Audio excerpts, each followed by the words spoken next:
All right, good afternoon, everybody. Welcome to the latest in our series of Eno Center for Transportation webinars. Today we are talking about microtransit with Janae Futrell. Janae is the founder of a consulting business called CivicSphere and a nonprofit called Complex Cities. Prior to these initiatives, she worked in the city of Atlanta with the MPO, the Atlanta Regional Commission, and with the city of Atlanta, among other places as well. Her focus areas throughout her career include technology, smart cities, public transit and transportation, housing, environmentally sustainable building, and emergency management. Today, Janae is going to be discussing the post-pilot activities around microtransit, specifically talking about how we can integrate microtransit into a family of services that a transit agency already provides. At the end of the presentation, we're going to have plenty of time for questions. Please feel free to go ahead and enter your questions in the question box on the side of your screen at any time, and we will make sure to get to as many questions as possible at the end of the presentation. With that, I'm going to hand it over to you, Janae. All right. Thank you so much, Alice. Can you hear me okay? Yep, sound great. All right. So I'll get us started. So again, just want to second Alice. Thanks so much for joining us. And a big thank you to Eno Center and Alice for hosting this webinar today. I'm so pleased to be with you. So as she mentioned, I'm Janae Futrell with CivicSphere, and we're a DBE consulting firm specialized in connecting stakeholder engagement with mobility technology. So the project that we'll talk a lot about today is the work we've been doing with Gwinnett County in the Atlanta metro area on microtransit program planning. So as you can see on the screen, today's content will be broken into 3 parts. So first, I'm going to provide a bit of a topic overview for you. And then second, we're going to go a bit deeper on what microtransit is and reasons why it might be leveraged. Finally, I'll tell you about the work CivicSphere has been doing with Gwinnett County. All right, so considering who is in the audience today, I bet a lot of you will fall into 2 groups. So the first includes professionals who are relatively new to microtransit, and the second includes professionals who are preparing for or are completing a pilot. We may even have some folks who have scaled up into a program already. So to meet the needs of the first group, I'll make sure to provide some very brief points as we go forward on microtransit. But most of the session, honestly, is going to be focused on that second group, which is about those who are preparing for or completing a pilot. But also if you're new to microtransit and you're just kind of wondering what the end game is or how it might look, what it might look like 5 years after you start it, this is also going to be really great content for you. So I'd like to call your attention to some helpful resources. So first and foremost, and most importantly, the Eno Center published Uprouted in early 2018. It's an excellent primer on microtransit, including key project examples. TCRP also published a synthesis of transit practice earlier this year, and it's also putting microtransit in context with a lot of different projects. And between the 2 free resources, for especially those of you who are newer to microtransit, this is such great fundamental reading and great project comparison, so you can really understand kind of what's happening around the country these days with it. But in terms of events, I wanted to tell you about 2 of those. So the first one is that CivicSphere provides an on-demand online workshop called Microtransit Transition Design.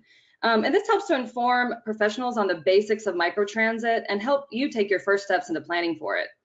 This is available online for 1 hour of AIC PCM credit, and you can complete this anytime that suits you. You can find out more on the events page at civicsphere.com. And last, if you'll be at the upcoming Association for Commuter Transportation, if you're not familiar with this group, this is the group that is really where transportation demand professionals, TDMers, go every year. This is a big conference in NYC next month, and we're actually going to have a session on microtransit that you might be interested in joining.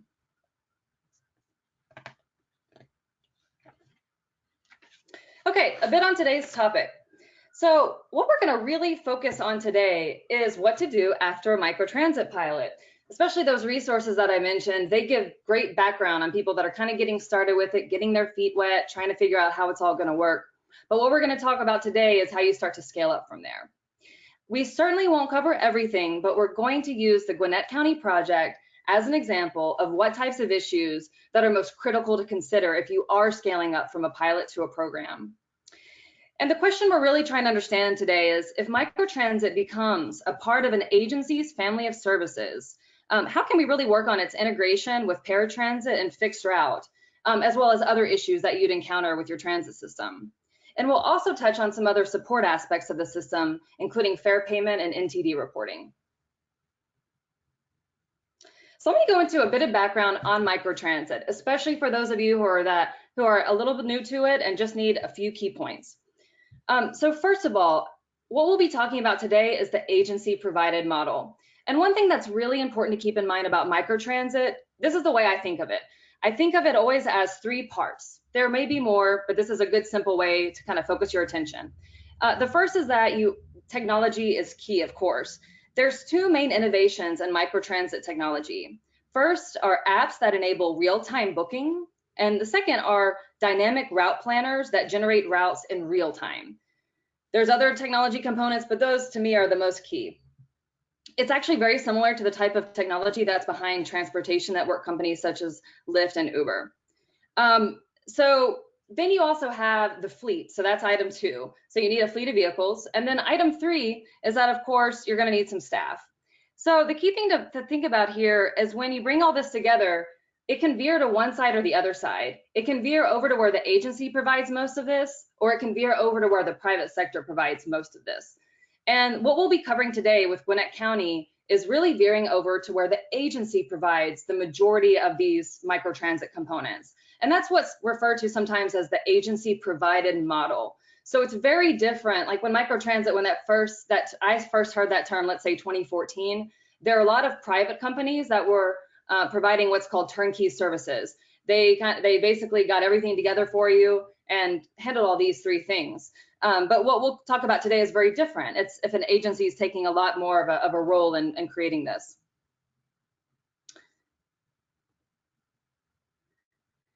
The other key point is that I kind of think of microtransit in terms of other names. So I want to point out a couple of those, and there's a lot more out there. But sometimes I even prefer to refer to it as on-demand transit.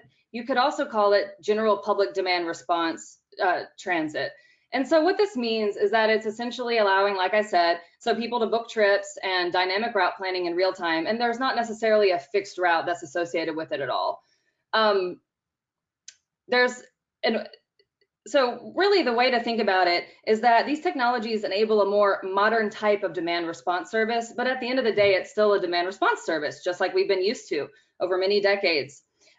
So when you think about ADA paratransit, when you think about dial-a-ride, when you think about senior services trips or rural trips, or many others that are demand response in nature, this really just fits right into it. I think of microtransit merely as the technology that enables a more modern take on some of these other demand response options.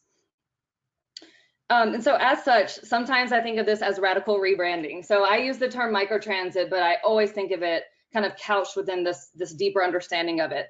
And that's by no means the way that it is for everybody, but I just want to share with you how I think about it.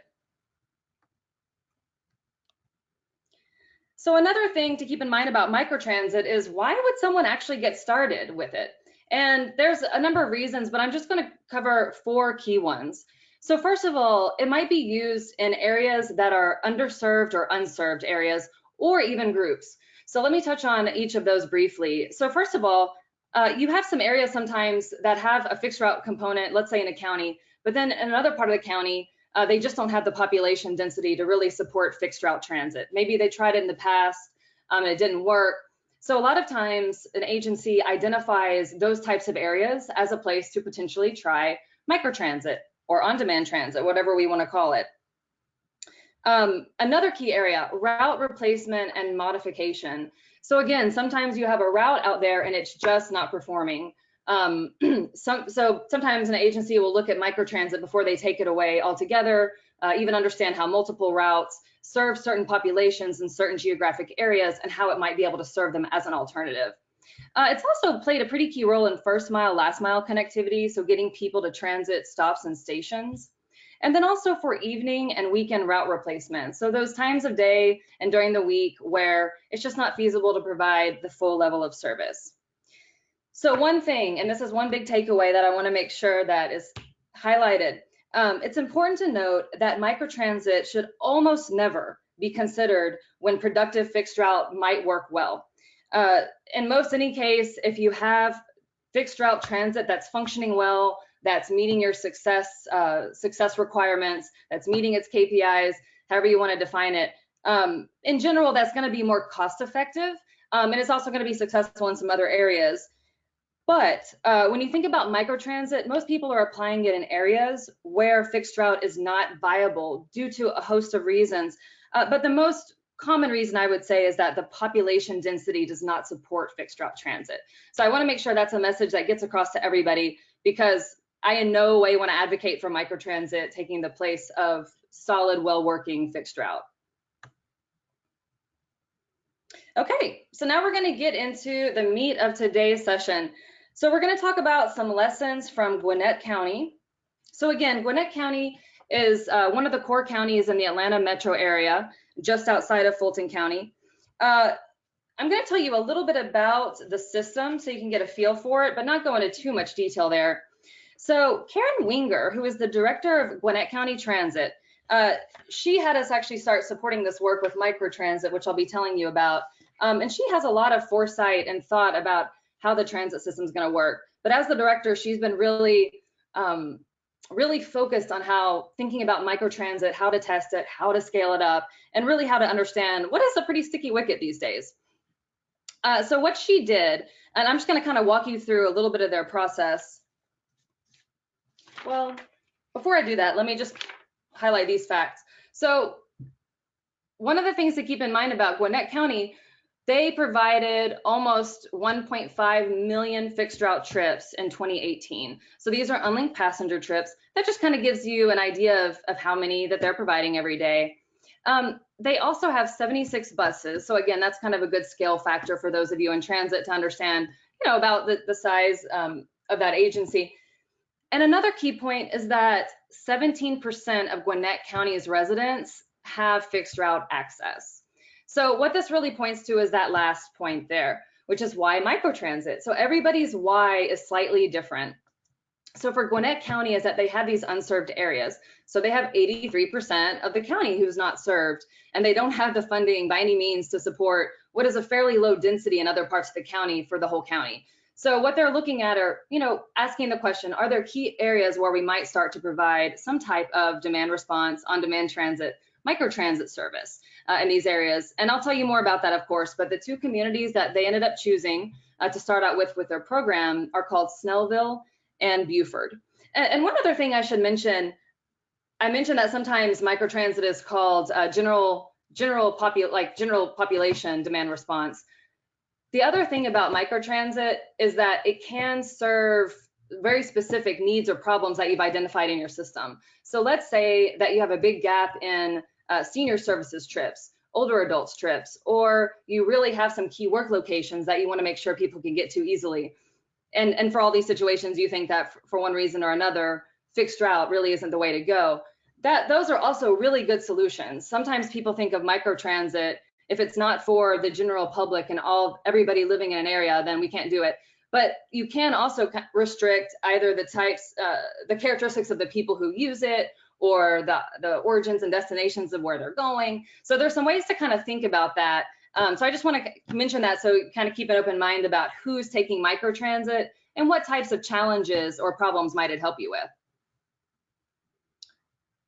So a bit about the project. So Karen Winger, as I mentioned, the director of Gwinnett County Transit, she had the foresight to build in a microtransit analysis into what was a much broader transit planning project. That was delivered in 2018 and by Kimley Horn. That was the consultant leading the work. And so through this microtransit analysis, she got to identify these two areas as pretty strong contenders, frankly, Snellville and Buford, like I mentioned. So this put Gwinnett in a really good position to start a 6-month pilot, which they did. And this was with Transloc. That started in late 2018 through April of this year. In the meantime, Karen knew that she wanted to scale up microtransit into a program that was integrated with the system's operations over a period of a couple to several years. And so that's where CivicSphere, in partnership with Kimley Horn, came in. So I'm going to tell you just a bit about what we provided so you can get an understanding of, so it's nice to learn about this stuff, but what was really done. So one thing that we provided was an RFP to make sure that the procurement runs very smoothly and Gwinnett gets precisely what they need. We also provided program planning guidance, and such as, if you think about it with microtransit, if you're not careful about the rules of conduct for passengers and you explain which ages can join and which locations you can go to, things can get pretty unwieldy. So helping them think through things like that. And also providing operational staff interviews. So actually talking with the bus drivers and the supervisors of the bus drivers as the pilot was going on to understand what's working well and not so well. And that really helped us inform the RFP and the program planning work. So one of the key things to think about when considering integrating microtransit with paratransit, the big factor here is that you have day prior versus on demand. So for those of you who know ADA, and when I say paratransit, I mean ADA complementary paratransit. For those of you who know, that's basically day prior booking. It's legally required to at least be that. It could be on demand day of, but it typically is day prior. So the primary issue that we looked at was the potential to integrate microtransit with ADA paratransit, which boils down to potentially merging on demand and day prior booking, which is more difficult than it might seem at first glance. A lot of routing software could theoretically do both, but my suspicion is that most are optimized for one or the other. For instance, with day prior, you have all the information up front, but with on demand, you're actually making routes in real time based on the information you have minute to minute. So analytically, it's quite different. But of course, these are both demand response services running in the same transit area.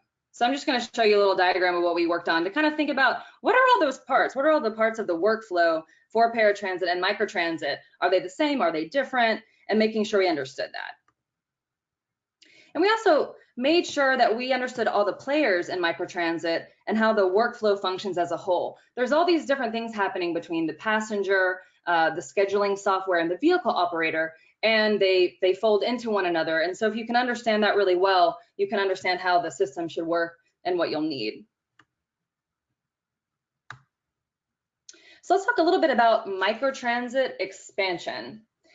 So we looked at microtransit's interaction with fixed route and designed phases to become increasingly integrated. I'm not going to go into too much detail here, but in the first phases, they're quite separate. So at first, there's going to be a Gwinnett Air, there's going to be a Snellville area and a Beaufort area. And they're going to kind of let those operate in isolation and see how they go. There's one fixed route connection, but just a one. And then in the second one, there's a basic connection between the two, kind of an on-demand coming out of one and the on-demand coming out of the other, and kind of making a loop there in the middle. But in the last phase, they start to become directly connected. So back to what I mentioned with the transit plan, they've been thinking about how all this would be phased also with the fixed route over the years. And so, in its final phase, which they intend to be around 2024, this is something more like what they think it's going to start to look like. And that last phase really provides a lot of potential for paratransit integration, of course, because they actually are adjacent to each other finally. So what we started looking at for Gwinnett was creating different scenarios for all these phases. So on the left, scenario 1 helped us to explore what minimum integration would look like. You can kind of see hazard signs and things like that. And I won't go into those details, but it just means that sometimes you think that the transfer is going to go well, and there are some potential hiccups. So we kind of explored all these different scenarios and thought about how that would work. And on the right, there's scenario 2, and it helps to explore what maximum integration might look like, which, by the way, is really where Gwinnett wants to head. So we have limited time, and the project was very detailed, but let me share one main takeaway. When paratransit becomes on demand, which on one hand seems like an amazing improvement. So again, if we're thinking about integrating them, it could be that paratransit essentially becomes on demand, more like microtransit. On one hand, that could be an amazing improvement, and it absolutely could be. But take into account also that if the service becomes very popular, the passengers may take more and more trips. And for those of you who are familiar with ADA complementary paratransit, ADA legislation stipulates that passengers, once eligible, can take unlimited trips.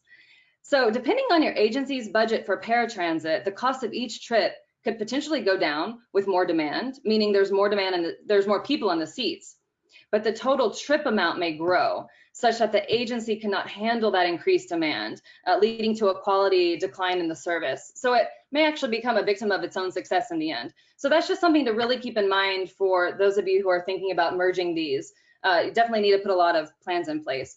So Gwinnett is actually pursuing this full integration at some point, but they intend to over time potentially put in place measures to meet those the rise in demand that they think might happen. All right, so in closing, a few additional lessons. I'm just going to touch on these briefly. So on fare payment, keep in mind that though paying through the app may be an option if you've used a microtransit app, many transit agencies would need microtransit to integrate with the regional fare payment system, and that includes the mobile options. So you might use what they have with the technology provider, but you also might need to integrate it in another way and ask them to work on that with you. So otherwise, among other issues, transfers can become a challenge, and that's actually one of the major needs of microtransit. You really need those transfers to work. So for now, microtransit is tracked in NTD as demand response trips, or that's what I hear from most folks. So if you have software you use for NTD reporting and a microtransit software, you may want to require, and keeping in mind that there are so many ways to accomplish this, that your microtransit software should export the data into a clean package that can easily be imported into the NTD reporting software. That's going to save you a lot of admin time in the long run, even though it takes a little bit of time upfront to get it set up.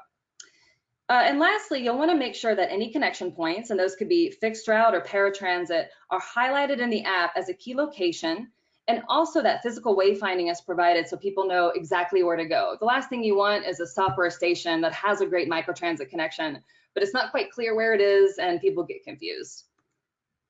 So with that, I'll shift it back over to Alice and we'll go right into Q&A. Great, thank you, Janae. We have a bunch of questions coming in. Just as a reminder to everybody, you can go ahead and enter the questions on the question box on the side of your screen. And I'm gonna jump right in here. We've got a number of questions, Janae, on funding mechanisms. Can you talk about some successful ways to fund both the capital and operational aspects of these pilot projects and then into full implementation, and make sure that you touch on the local, state, and federal elements, as well as anything else that you think is important? Yeah, so I can definitely speak from how Gwinnett County has funded it. One of the things that they did to, I guess, kind of make sure that that they could do a trial and kind of test out some things and think about the scaling up is they actually use local funds. And that is what I'm finding with a lot of microtransit. It is a new mode, kind of. And so what's hard is you don't have the funding behind, let's say, ADA complementary paratransit or your dial-a-rides, especially if it's for the general population, you just don't have those dollars. And even some grants are going to be hard to get, again, because it's for the general population. So that's what I've learned so far, is that local funding has been a major way to approach it. I've actually been thinking lately that I should do some more research on, what on the federal funding level would be microtransit supportive, and what on state levels are commonly helpful or supportive. But I haven't worked on that myself personally. I'm sure it's out there. And by the way, if there's anybody who wants to respond, Alice, would it be okay if anybody has an answer to that, if there's a way to field that? Yeah, well, that actually brings me to a point. We will be doing a follow-up to this webinar on August 13th in our Innovation Exchange series. So those are some questions that we can definitely get into on the part 2 of this series. But as a reminder, also that's open to members and alumni of ENO. So something to take a look at to get to more of these moving forward. And also as a reminder, the slides and the video of this webinar will be posted online for those of you wondering.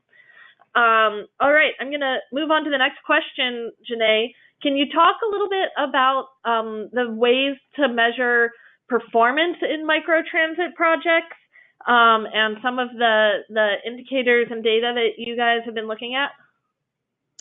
Yeah, I thought I kind of toyed around with including some information from an agency that we learned a lot from in California. So if you're familiar with it, it's called the Orange County Transportation Authority. So that's OCTA, and that's in Orange County in the LA area. And we talked because they've already gone through like 3 phases of microtransit in the past couple years. So there was a lot for Gwinnett to learn from them. So we had to talk with them, and I don't know, I'm going to try to think of it off the top of my head. So they had 5 indicators. And that's definitely something I can send out to anybody who's interested if Alice provides me the emails. But one was connection to fixed route.